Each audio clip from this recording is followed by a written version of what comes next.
Okay, welcome back. I think I missed that last line, getting it in there, but the exenatide is the injection pen device. Again, these are only used for type 2 diabetes mellitus. And with these injectable anti-diabetic drugs, the adverse effects that you'll see with the amylin agonists are nausea, vomiting, anorexia, and headache. With our incretin mimetics, typically you'll see nausea, vomiting, and diarrhea. Sometimes you'll see dizziness, also weight loss, and in rare cases, there could be hemorrhagic or necrotizing pancreatitis. Next, we come to our sodium glucose cotransporter inhibitors. These are our SGLT2 inhibitors. So what is SGLT2? Well, SGLT2 is an enzyme that's in the kidney tubule that causes glucose to be reabsorbed from the urine. So this drug blocks it, it inhibits it. And in doing that, then there's a decrease in the blood glucose because there's an increase in the urine renal glucose excretion. And so this new class is, you may recognize them as Invokana, Farxiga, and Jardiance. They work independently of insulin to prevent glucose reabsorption in that glomerular filtrate. So they result in the reduced renal threshold. So you'll see glycosuria. And so they can increase, we think, can increase insulin sensitivity and glucose uptake in the muscle cells and decrease gluconeogenesis. So the end result is that we've got improved glycemic control, weight loss, and along with that, a low risk of hypoglycemia. So all this time we've been talking about hypoglycemia as a side effect of some of these medications. What does that mean? Well, it's low blood sugar, so low blood glucose. So abnormally low glucose is below 50 milligrams per deciliter. We start to see mild cases that can be treated with diet or higher intake of protein or lower intake of carbohydrates. And we want to prevent a postprandial hypoglycemia or a rebound postprandial hypoglycemia. Now, not all of the medicines do this, but many of them do, particularly the ones that work by increasing secretion of the insulin from the cells. We also will see it with insulin as a risk with insulin that we're giving if we're giving exogenous insulin. So what are the symptoms? Well, early on, you'll see confusion, irritability, tremor, and sweating. Late, you'll see hypothermia and seizures. Now, coma and death will occur if it's not treated. You may hear us say, cold and clammy, needs some candy, right? That's hypoglycemia. Cold and clammy, needs some candy. Hot and dry, sugar's high. So that's hyperglycemia. Hot and dry, sugar high, cold and clammy, needs some candy. Hypoglycemia. So it's that hypothermia that occurs. Now, what do? We give a glucose elevating drug for this condition. So there are oral forms of concentrated glucose. We have buccal tablets that we can use or a semi-solid gel. We can put that under the tongue. There's 50% dextrose in water or D5W that can be given, or glucagon. There are also that semi-solid gel can be introduced rectally as well. I have seen that done in emergent situations. So when we look at the nursing implications for these drugs, before giving drugs that alter the glucose levels, we need to obtain and document a thorough history. We need to make sure we have a baseline set of vital signs, that we've checked their blood glucose level.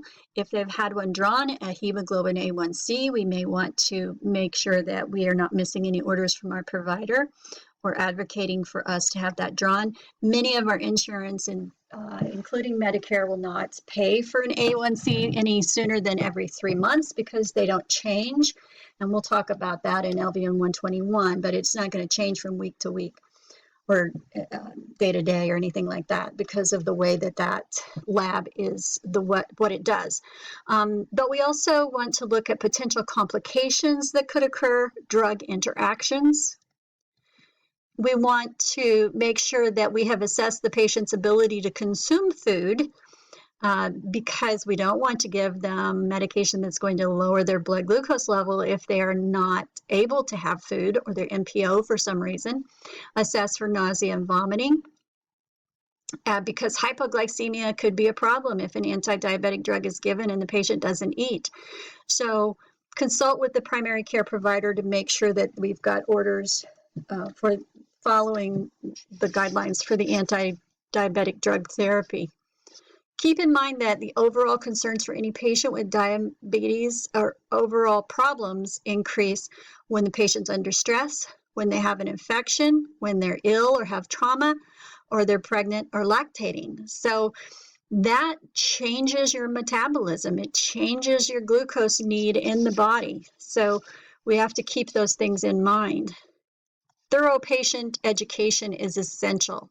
They need to understand the disease process. They need to understand the diet and exercise recommendations and how they can make those changes in incremental steps.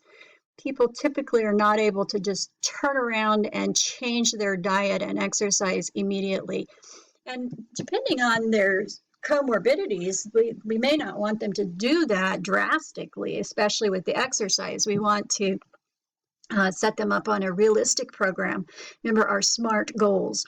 So we typically make sure that they have a referral, and we'll talk about referrals in just a minute, but dietary referrals, we want to teach them self-administration of the insulin or the oral drugs, and we want them to understand the potential complications of the medication that's been ordered for them. Now, when insulin is ordered, we need to make sure we're using the correct route, the correct type of insulin, the timing, and the correct dose.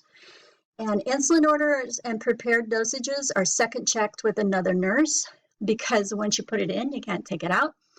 And it's the potential for error, particularly in pediatric patients, it's incredible. So we want to make sure that we're double checking that. And most hospitals have a second nurse check the order on all insulins given. We check the blood glucose level before giving insulin. If you're mixing it, you roll the vial between your hands instead of shaking it to mix that suspension, because it is a fragile suspension, so to speak. We want to ensure that we are storing the vials correctly. We only use insulin syringes calibrated in units to measure and give insulin. You will hear me say that more than once. Ensure that you're using the correct timing of insulin with the dose related to the meal. Now, when we drop insulin, sometimes you'll mix it, but like I said earlier, you may not see that as often as we did in the past. We used to mix it all the time. So when you're drawing up two types of insulin in one syringe, first of all, always make sure they're compatible. And secondly, you're going to go with the air into the cloudy or the MPH, then the air into the regular. The regular will be clear. Then you're going to draw the medicine out of the clear, and then you're not going to insert any more air. You're going to draw the medicine out of the cloudy. So you always withdraw the regular or the rapid acting insulin first, then go to the cloudy. You want to be sure that you provide a thorough patient education regarding self-administration of insulin, including the timing of the dose, monitoring the glucose levels, and rotating those sites. Now, you have this in your textbook. There's a little chart that talks about the available insulin and how it acts in times of hours. So you can see how we might be using this glargine, this Basil glargine, as a ultra long or long acting, and then they may need, while they are sick or have an infection or have something going on, a rapid acting or a regular insulin to go along with that. But those are not mixed. You also have in your textbook this chart, which shows which insulins are compatible. The regular insulin is compatible with all insulins except glargine, detamere, and the insulin deglutic. Then our regular insulin U500, that we do not mix with any other insulins. That concentration, that's going to be in a pen, anyway, we will see insulin, the Apidra, the glucosamine is to be mixed with NPH only. Our Lispro and Aspart can be mixed with regular NPH. Levemir or Detamir and Lantus must be given alone. The 70/30s are pre-mixed, so we don't mix those with other insulins. If you're mixing, you're going to be mixing the regular with your NPH most likely. So with our nursing implications for the oral anti-diabetic agents, you always check the blood glucose levels again before giving. We usually give them 30 minutes before meal, except the alpha glucosidase inhibitors. Those are given with the first bite of each main meal. So make sure it's with the main meal. For some patients, that may be breakfast. For some, that may be lunch. In our elderly patients, that's typically not supper. But it could be, or dinner, depending on where you're from, I guess, huh? Metformin is taken with meals to reduce the GI effects. And remember that metformin, if it's causing too many GI effects, you might consider advocating for your patient to have the extended release form. Metformin will need to be discontinued if the patient is to undergo any studies that use contrast dye because of possible renal effects. So you want to be sure and check with the prescriber. We always would assess for signs of hypoglycemia, and if it occurs with any of these drugs, whether it's injectable or oral, we would administer oral form of glucose. If the patient is conscious, we can give them oral glucose tablets, gel, corn syrup, honey, fruit juice, or a non-diet soft drink, or have them eat a small snack such as crackers or a half sandwich.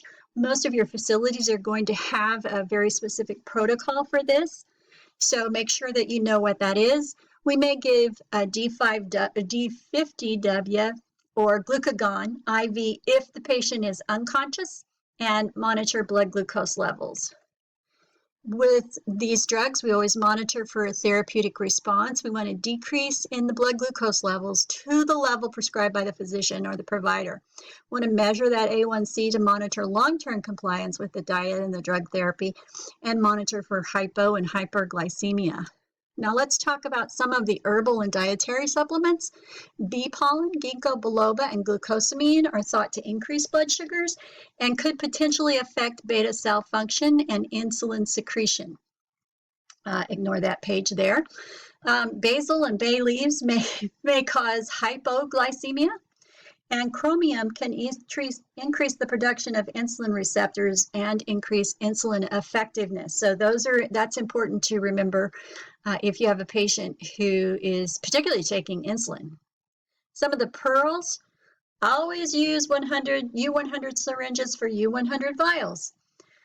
In patients with insulin pumps, use regular insulin or insulin aspart, and generally you will deliver 1 unit per hour with a bolus insulin before meals. Tight glycemic control can reduce the complications of diabetes, so it's really important that patients understand that. The provider may also order ACE inhibitors to delay nephropathy, not because of high blood pressure. So don't assume that if you have a patient who has diabetes and they have an ACE inhibitor that it's hypertension. It could be to delay the nephropathy. We want to limit dietary intake of protein. And finally, absorption of injected insulin into the abdomen is not uniform with injections in the arms or the legs. So that's important to be aware of. Ask your patient where they've been giving themselves their insulin. Be aware of the combination drugs. These are drugs that may have, for example, pioglitazone and metformin, or that's Actos plus metformin. You can also have Gentadueto, which is linagliptin, which is anti-diabetic with the metformin. You'll also see the Juvasync, which is sitagliptin with simvastatin, which takes us to fish oil and those high triglyceride levels. Fish oil actually has the potential to increase blood glucose levels, so they need to check with their healthcare provider before taking them, because a lot of these patients have diabetes and they have problems with triglycerides. They may think fish oil is an option, and it likely is not. So be sure you communicate that to the provider. As always, questions?